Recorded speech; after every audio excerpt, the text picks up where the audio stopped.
Rain hammered the streets of Koreatown at 2:30 in the morning when Detective Amara Chen, beautiful, slender black woman, finally cornered the man who'd consumed 3 years of her life. Kang Min-Jae, the most dangerous Korean mafia boss on the East Coast, stood alone in the downpour, tattoos visible on his neck. That dragon design she'd studied in 1,000 surveillance photos. No bodyguards, no protection. Just him, standing there with his eyes closed, smiling like a man welcoming his own execution. Her hands shook as she slapped the handcuffs on his wrists. 3 years of destroyed relationships, missed birthdays, endless lonely nights in surveillance cars. 3 years of choosing this obsession over everything else in her life. This should have been her moment of triumph.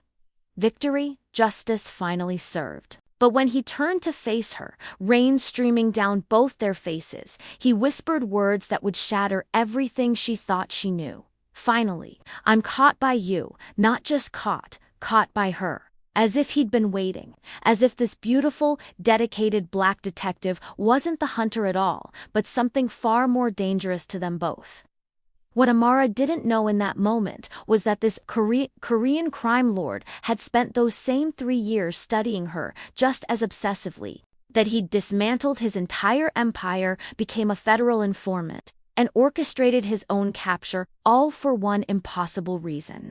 And what he would reveal to her in that interrogation room would force her to confront a truth more terrifying than any crime. That she'd sacrificed her entire life chasing a man who'd let himself be caught because being truly seen was worth more than staying free. Before we begin this story, comment below where you're watching from and what time it is there. If stories of karma, love, and hidden truths move you, don't forget to subscribe to the channel. The rain hammered against the windshield like bullets, each drop a reminder of another hour wasted, another night alone in this godforsaken car. Detective Amara Chen pressed her forehead against the cold steering wheel and closed her eyes. 3 years. 3 years of her life poured into chasing a ghost who always stayed one step ahead. Always just out of reach, always smiling in those surveillance photos as if he knew she was watching. Her phone buzzed. A text from her sister. Mom's birthday dinner tonight. You coming? Amara stared at the message. Her mother's birthday. She'd forgotten again. Her fingers hovered over the keyboard, searching for an excuse that wouldn't sound like the same excuse she'd given last month and the month before that. Finally, she typed, "Case, can't make it. Sorry." The lie sat heavy in her chest, but what was she supposed to say? That she'd rather sit in a freezing car watching a Korean restaurant than celebrate with her own family. The truth was uglier than that. She needed to be here. Needed it the way addicts need their fix. Kang Min-Jae had become her entire world, her purpose, the thing that dragged her out of bed every morning and kept her awake every night. She knew his schedule better than her own, knew he took his coffee black at 7 in the morning, knew he visited his mother's grave every Monday with white chrysanthemums, knew the exact shade of his eyes from studying surveillance footage, frame by frame. Her lieutenant's voice echoed in her mind from that afternoon. Amara, I'm giving you 1 more month. 1 month to bring me something concrete or I'm reassigning the case. You're the best detective I have, but you're burning out. Look at yourself. She had looked. The mirror in the precinct bathroom had shown her a stranger with hollow eyes and cheekbones too sharp. A woman who'd forgotten what it felt like to laugh, to sleep through the night, to be touched by someone who wasn't a memory.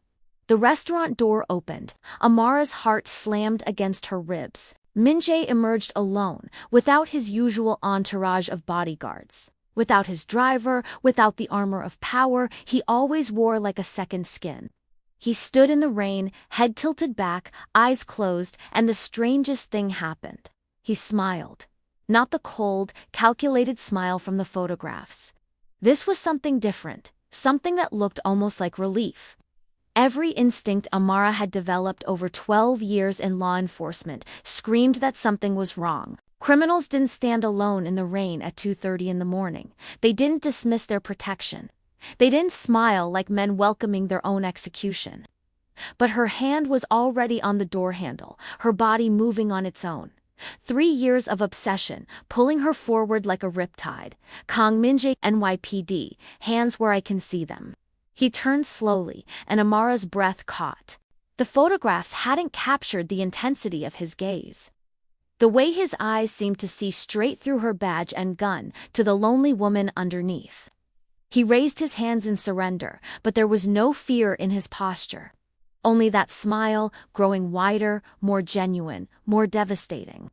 "Detective Chen," he said, and his voice was deeper than she'd imagined, softer, almost tender. "You came." Her hands shook as she approached, handcuffs cold against her palm. 3 years of fantasizing about this moment. 3 years of imagining the satisfaction of finally putting him in chains. And now that it was happening, all she felt was a strange, inexplicable vertigo. She grabbed his wrist, the first time she'd ever touched him, and the electricity of that contact shocked through her entire body. The handcuffs clicked shut, metal against skin, capture complete. Victory achieved. So why did it feel like she was the one being trapped? Min-Jae turned to face her, rain streaming down both their faces, and leaned close enough that she could smell his cologne, expensive and subtle. His next words would echo in her mind for weeks to come, unraveling everything she thought she knew about this chase, about him, about herself. Finally, he whispered, and his smile was almost triumphant, "I'm caught by you."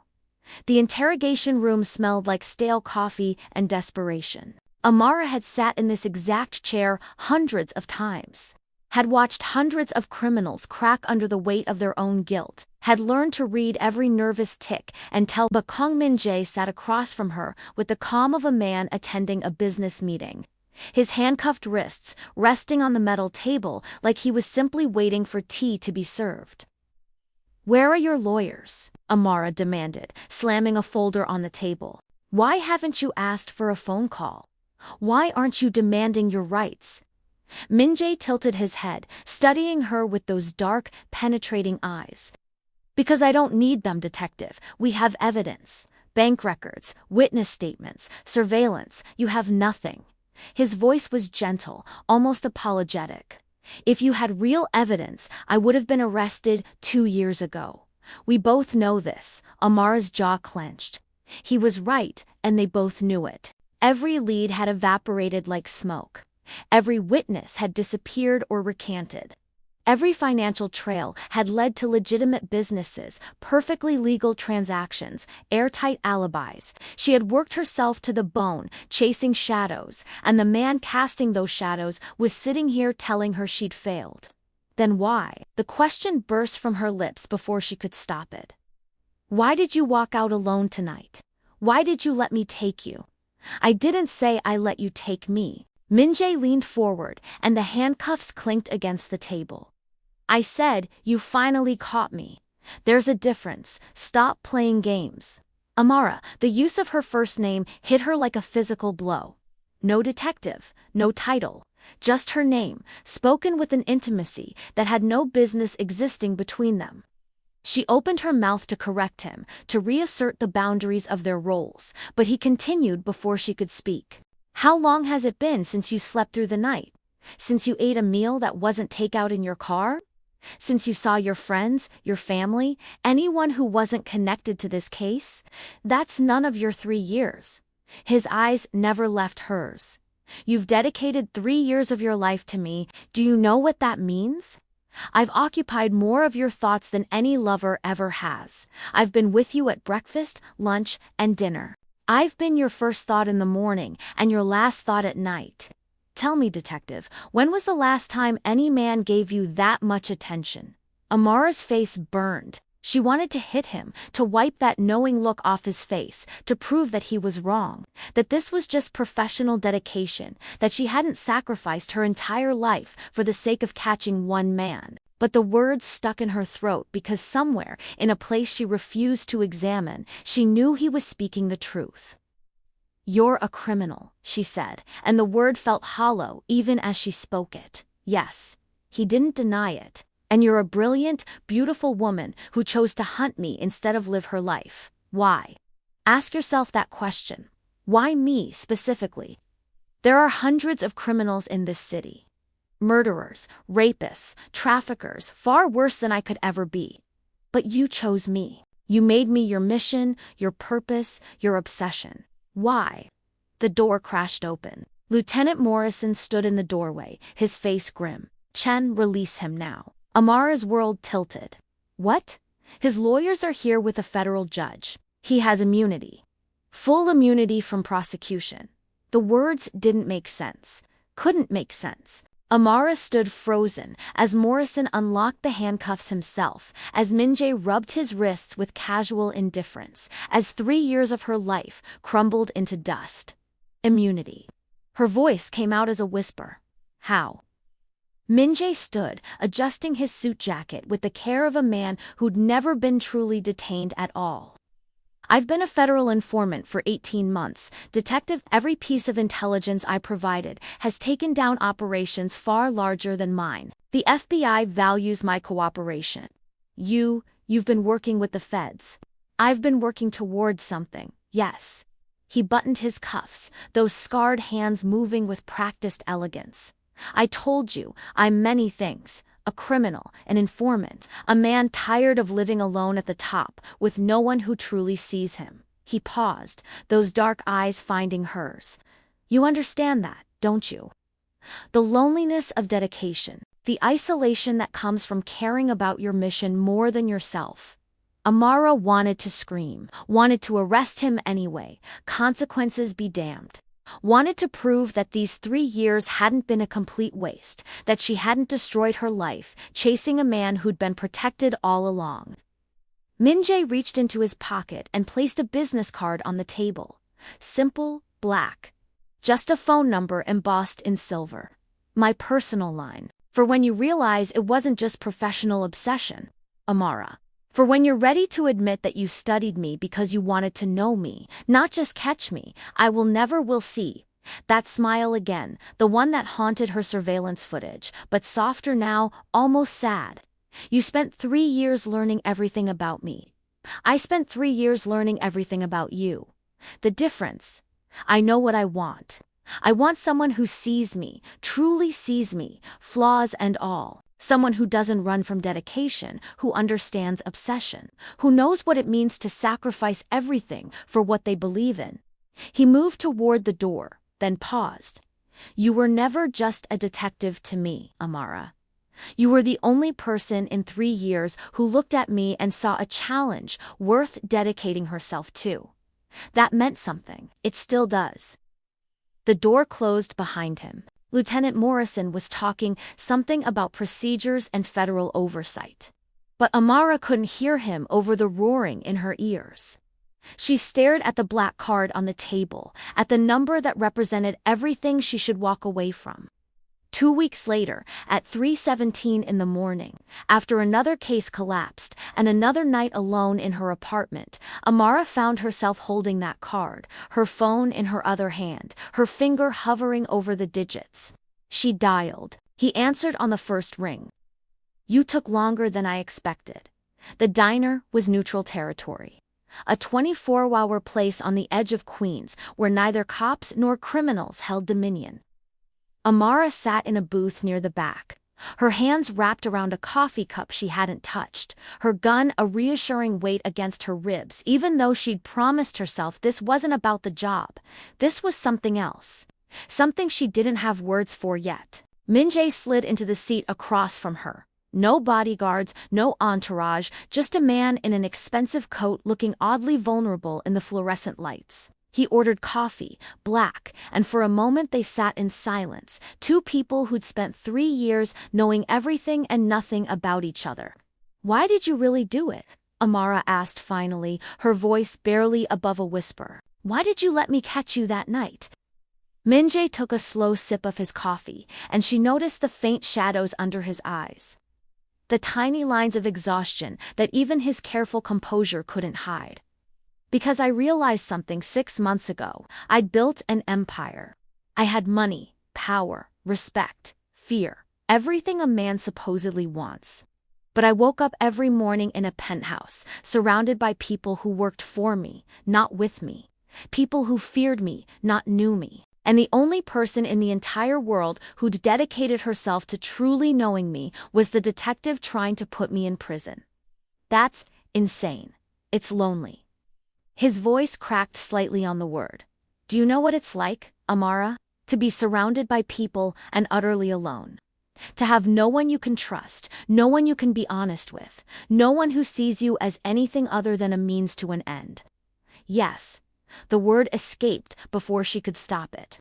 Yes, I know exactly what that's like. Their eyes met, and in that moment, Amara saw her own isolation reflected back at her. The late nights alone, the missed birthdays and holidays. The phone that never rang with personal calls, the apartment that felt more like a storage unit for a life she wasn't living. The realization that she'd become so obsessed with catching him that she'd forgotten how to be anything other than a detective.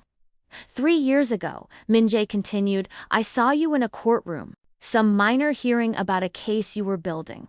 You sat alone in the gallery, taking notes while the defense attorneys laughed at your theories, called you obsessive, said you were wasting department resources chasing ghosts.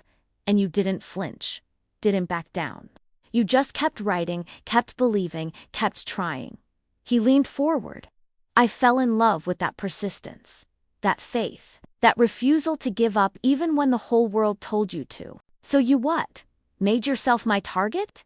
I gave you something worth chasing while I figured out how to become someone worth catching. He pushed a manila folder across the table. Open it. Amara's hands trembled as she lifted the cover. Inside were addresses, names, financial records, evidence of criminal operations she'd never even suspected existed. Trafficking rings, money laundering schemes, corrupt officials, everything documented with meticulous detail. What is this? Operations the FBI doesn't know about yet. Evidence that will make your career. Enough arrests to put you up for lieutenant, maybe higher. His voice was steady, but his eyes were intense. I'm giving you what you always wanted. Justice, recognition, proof that your 3 years weren't wasted. Why? Because I want you to see that people can change. That the man who built a criminal empire can also tear it down from the inside. That redemption isn't a fantasy, it's a choice. He stood, placing money on the table for both their coffees. I waited 3 years to be caught by you, Amara. Not because I wanted to go to prison, but because you were the only person who ever looked at me and saw someone worth the effort. Someone worth studying, worth understanding, worth 3 years of dedication. I was trying to arrest you, you were trying to know me. There's a difference. He adjusted his coat. I've spent 18 months dismantling everything I built, working with the FBI to take down people who destroy lives, trying to become someone who deserves to be seen by someone like you, someone who believes in justice and truth and doing the right thing even when it costs everything. Amara stared at the folder, then at him. What do you want from me? I want you to decide if I'm just a closed case file or if I'm a man worth knowing without badges and handcuffs between us. I want you to choose whether the past 3 years were about duty or about something deeper that neither of us wanted to admit. He placed another card on the table, identical to the first. Same number, but this time, when you call, I won't be a target. I'll just be Min-Jae. A man who spent 3 years being seen by someone extraordinary and wants the chance to see her back. He walked away. The diner door chiming as it closed behind him. Amara sat alone with the folder full of evidence that could make her career and the card that represented everything she'd been trained to walk away from. Her phone buzzed. Her sister again. Mom's asking about you. When are you going to stop choosing work over family? Amara looked at her reflection in the dark window. A woman who'd forgotten what it meant to choose herself, to choose connection, to choose anything that wasn't another case, another arrest, another lonely night, proving her worth to people who would never truly see her. She picked up the card, slipped it into her pocket, opened the folder, and began reading the evidence that would change everything. But for the first time in 3 years, she wasn't thinking about arrests. She was thinking about a man who'd let himself be caught because being seen was worth more than staying free, and she was wondering if maybe, just maybe, she'd been caught too. The waitress refilled her coffee. Amara finally took a sip. It was cold, but she drank it anyway, because sitting here alone in this diner felt different now. It felt like a choice instead of a sentence. And that difference, small as it was, felt like the first breath after drowning. 6 months passed like a held breath finally released. Amara stood in front of her bathroom mirror in full dress uniform, adjusting the new insignia on her collar. Lieutenant Chen. The promotion had come through exactly as Min-Jae had predicted. The evidence from that folder leading to the largest organized crime takedown in New York history. 17 arrests. For trafficking networks dismantled, to corrupt federal agents exposed. Her face had been on the news, her name in the papers, her captain shaking her hand and calling her the future of the department. She should have felt triumphant, vindicated, proud. Instead, she felt empty, like she'd won a war but lost something vital in the process. The apartment around her was still bare, still cold, still a place she slept rather than lived. The promotion hadn't changed that. The accolades hadn't filled the silence. Success tasted like ashes when there was no one to share it with. Her phone rang. Her sister Amara, "We saw you on the news." Mom cried, "She's so proud. We're having a family dinner tonight to celebrate. Please say you'll come, please." Amara looked at her reflection, at the uniform that had become her identity. At the woman who'd spent 12 years becoming an exceptional detective and forgetting how to be a complete human being. "I'll be there," she said, and the surprise in her sister's silence was more damning than any accusation could have been. "Really? You promise?" "I promise." She hung up and stared at her phone. The promotion ceremony was in 2 hours. The family dinner was at 7. For the first time in years, she was choosing both. Choosing duty and connection. Choosing success and family. Choosing to be more than just the job. The ceremony was everything official. Functions were meant to be formal, scripted, filled with speeches about dedication and service. Amara stood on the stage accepting her commendation, shaking hands with the police commissioner, smiling for photographs that would hang in the precinct hallway. But her mind was elsewhere, drifting to a conversation in a diner 6 months ago. To a man who'd understood her loneliness better than anyone ever had, to a choice she'd been too afraid to make. She hadn't called him, not once in 6 months. The card remained in her wallet, a constant weight, a reminder of the road not taken. She'd told herself it was professional ethics, that getting involved with a former target was crossing a line she couldn't uncross. But late at night, alone in her apartment, she knew the truth. She was afraid of wanting something that wasn't about the job, afraid of being seen without her badge to hide behind, afraid that if she let someone truly know her, they'd find nothing worth knowing underneath the uniform. The ceremony ended. Colleagues congratulated her. The commissioner's wife kissed her cheek. Her captain clapped her shoulder and said she'd earned this 10 times over. And through it all, Amara felt like she was watching herself from a distance, playing the role of successful detective, while the real her remained locked away, unreachable, untouched. She was walking to her car when she saw them. White lilies, a massive bouquet sitting on her windshield, tied with a simple black ribbon. No card, no note, but she knew. God help her, she knew exactly who'd sent them, and the knowledge made her hands shake as she lifted the flowers. As she breathed in their subtle perfume, as she felt something crack open in her chest that she'd kept carefully sealed for 3 years. He'd been at the ceremony, somewhere in the crowd, watching, seeing her receive the recognition that his evidence had made possible, and instead of demanding acknowledgement, instead of forcing a confrontation, he'd left flowers, a gesture that said, "I see you. I'm proud of you. Your success matters to me, even if I'm not part of it." Amara sat in her car, flowers in her lap, and finally let herself cry. Not tears of sadness or regret, but release. 3 years of obsession. 6 months of denial. And in this moment, holding flowers from a man who'd dismantled his empire because he wanted to be worthy of being known. She finally understood what he'd tried to tell her that night in the rain. Being caught wasn't about handcuffs and arrest warrants, it was about being seen. Truly, completely, terrifyingly seen, and she'd spent 3 years seeing him while refusing to let herself be seen in return. She pulled out her phone, found his number. Her finger hovered over the call button, the way it had 100 times in the past 6 months. But this time was different. This time, she wasn't calling because she was desperate or lonely or defeated. She was calling because she'd finally learned what he'd known all along, that connection required courage, that being known required vulnerability, that love, if that's what this impossible thing between them was, meant letting yourself be caught. She pressed call. He answered immediately, and she could hear the smile in his voice, that same smile from the rain-soaked night 6 months ago. "I was beginning to think you'd keep those flowers forever, without calling. How did you know I'd call?" "Because you're the bravest person I know, Amara. It just took you time to realize that bravery isn't just about chasing criminals, it's about chasing happiness, too." She laughed, and the sound was strange to her own ears. Rusty from disuse but genuine. "I'm having dinner with my family tonight. First time in 2 years. But tomorrow." She paused, letting herself feel the fear and pushing through it anyway. "Tomorrow, I'd like to have dinner with you. Not Detective Chen meeting an informant, just Amara meeting Min-Jae.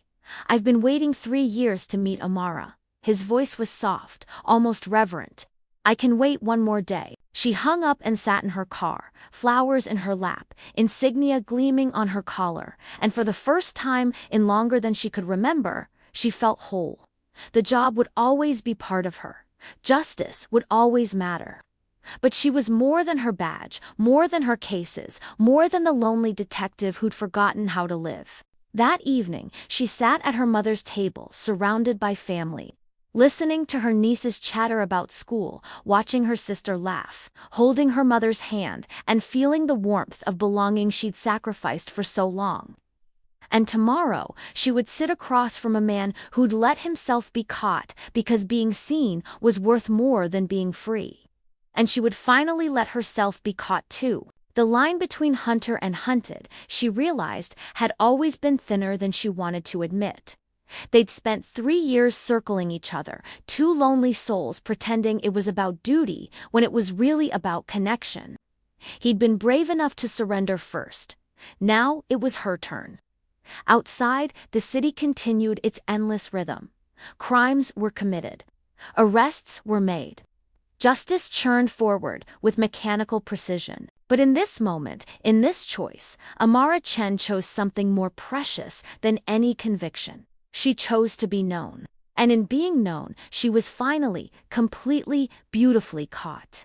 If this story moved you, stop for a moment and reflect. Have you ever sacrificed so much for what you thought was duty that you forgot what it felt like to simply be seen? Have you ever realized that the thing you were chasing wasn't really about the goal at all, but about filling a loneliness you were too afraid to acknowledge? When was the last time you chose connection over achievement, vulnerability over control, being known over being right? Tell us your experiences and feelings in the comments. We read every single one. And if you believe in stories about redemption, courage, and the bravery it takes to be truly seen, don't forget to subscribe to the channel.